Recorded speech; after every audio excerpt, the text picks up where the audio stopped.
If Rome wasn't built in a day, why do we expect our lives to be?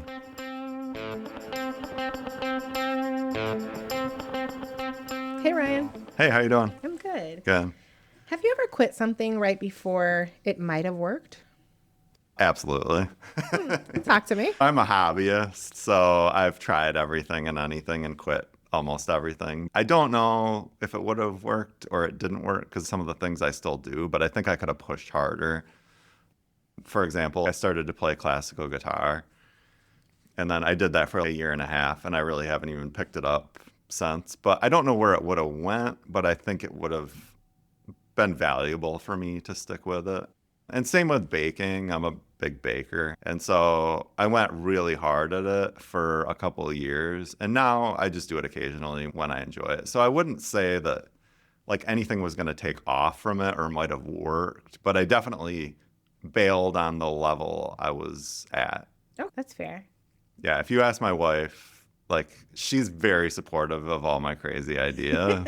I love that for you. But it's always a conversation about even this podcast equipment. She's a lovely lady, so it's not like giving permission. You have to understand who I am because, like, I would have trouble being with me. But if you sell that guitar, then you can buy the podcast equipment. So I went on Facebook Marketplace and sold my Okay. guitar, and then I bought podcast equipment with Oh, it. okay. So- And that's fair. I feel Yeah. like that's a good trade-off. You've put this down and she Yeah. knows you enough to know that you've put it. So that's fine. Let's But- work together to make this happen. Yes. Yes. And then I'm here to make sure that you continue to see this podcast through. Exactly. I There's no putting appreciate- it down anytime soon. I appreciate it. I don't think I've quit that many things. I'm trying to think because I'm not a hobbyist. So if I'm doing something, I think I usually see it through until its natural end. I'm a person that's committed to things. So I don't know if I have a solid answer. I think Yeah. before I step into something, I make sure it's something I want to step into, knowing what the time requirement should be. And then, like you said, having the patience to see it through.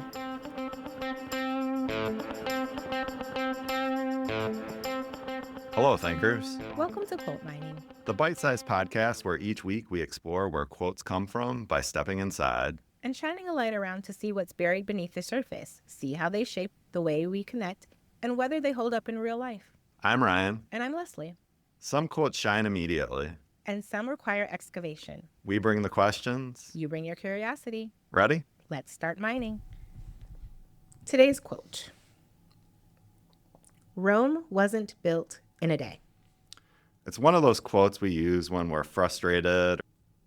The core meaning of this quote that we use today is big things take time. Progress is usually brick by brick. And it's not a lightning strike. This phrase dates back to medieval Europe. A version appears in 12th century French poetry. It later spread through English usage to remind people that massive achievements require sustained effort. The Roman Empire itself was built over centuries, not seasons. Why do we intellectually understand that growth takes time, but emotionally expect instant results? This is something that I deal with. I want more instant success out of things. I think even when I start something new, I want to be great at it now. I have to work to get great at it, but in my mind, can I just be great at this already? I don't really want to go through this whole hassle of practicing and getting better at it. But I know that's the whole process. That's Yeah. reality. Yeah. And I think our culture definitely has things in it that makes success look faster than what it actually is. Oh, yeah. I agree. We don't get to see the process, we get to see the results. And doesn't really matter how long the process takes. If you pop out with amazing results, that's all people see. And that goes for anything. People show the clean versions of everything, and so it makes it hard to start something that there's already clean versions of. And it reminds me of a phrase that I used to hear when I was younger, which is the patient man will eat ripe fruit. That has shaped me in a certain amount of ways, right? Because who wants to eat fruit that's not ripe, that's sour, that's too hard or whatever? But if you've ever had fresh, ripe fruit, you know how good it is. And so Yeah. waiting until that moment, you're like, I can wait. I can wait it out. I can have patience in this thing. I can trust the process because I know what the result is going to be. So I guess that has shaped me in ways that I didn't even realize over time Yeah. because I often am willing to trust the process, knowing that there should be a good result. The end. And that is important to me. That good result is important to me. I don't think I'm willing to trust the process if I'm looking at a bare tree, right? Like I need to see that the fruit is forming and that things are happening along the way, but that those small check-ins do give me enough patience to see the process all the way through. Do you know about the marshmallow test? No. Okay. What is this?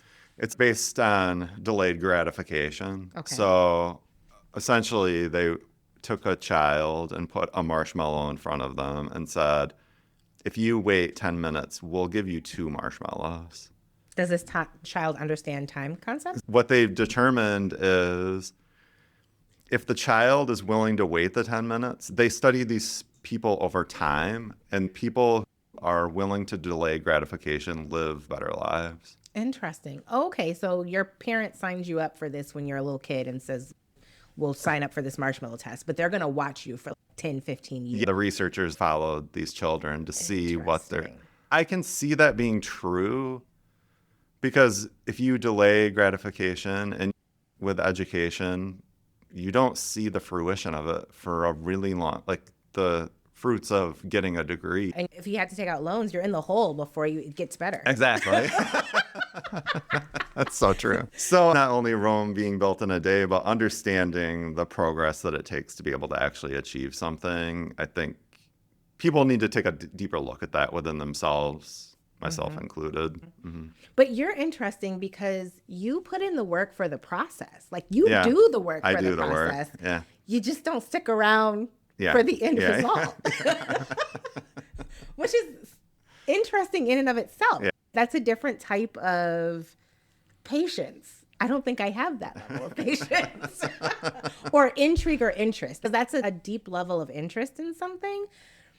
And so what you want out of it is not what I would want. I want the end result. You want the work. You Yeah. want the process. You want to Yeah. get your hands dirty in Yeah. something. And I'm like, I'm willing to get my hands dirty if that That's- means I get this at the yeah. end. Or, I need that carrot. And Yeah. you're like, oh, So who cares you can about the see carrot? that. I'm going to stop before the carrot. Yeah. I not wasn't in it for the carrot. I'm not chasing that carrot. No, that's not me. My wife, again, has been very gracious about all the hobbies I've had, but she's like, is this the one that's going to make us money? I'm like, no, none of them are going to make us money. That's not the goal. They all just cost us money, unfortunately.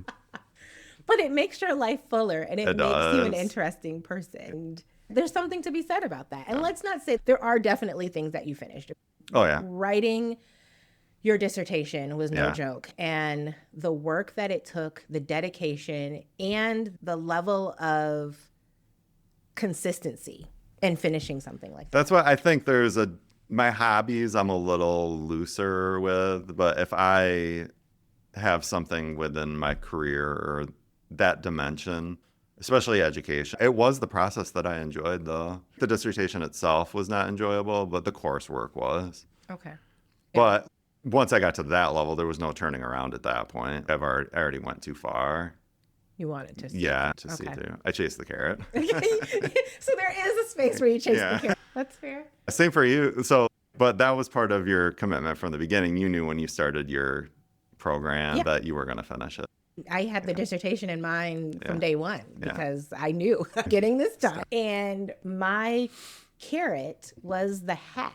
In academia, we wear our regalia at least once a year. So you wanted a funny hat. You I did. I wanted my Tam hat. And I was like, that's what they're called, Tam hat. Well- And I wanted, but I call it a pillow hat. I Okay. wanted that hat. What's funny is that's why people run races. That's not the entire reason why, but that's a reason Aaron and I have run races before because they have cool t-shirts. See? It's all about the swag that you get at the end. And I was like, I need it. That was my why. I love it. People in my cohort knew. They were like, nope, She she wants wants this hat. When does being patient become an excuse for staying stuck? And has that happened to you? Have you used, I'm just going to be patient about this, and really you weren't being honest with yourself because you were stagnant and stuck in a situation? I've been stuck, but I've stayed patient through the stuckness. I don't see momentum forward, but the process is enjoyable, or I enjoy parts of the process. So I will stick with it.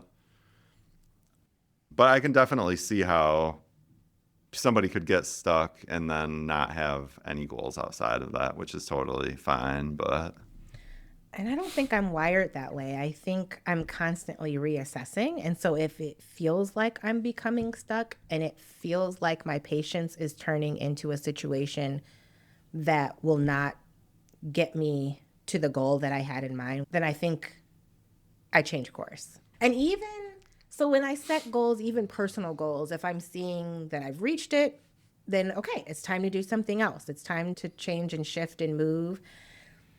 But I also really appreciate being still sometimes, Yeah. slowing down and having moments that are just quiet without anything in mind and nothing intentional, but just an intentionally quiet space. and that's what I like part about being in education. My career, it does not get stagnant. There are the crazy busy times, Yeah. but then you do always get a couple weeks where there's nothing. I like working hard, but I also enjoy my downtime. Agreed. I work hard and I Yeah. play hard / rest hard. So I feel the same. So Rome was built by working really hard and then relaxing for a couple of days. So if Rome wasn't built in a day, what brick are you laying today? This has been Quote Mining. Progress prefers persistence.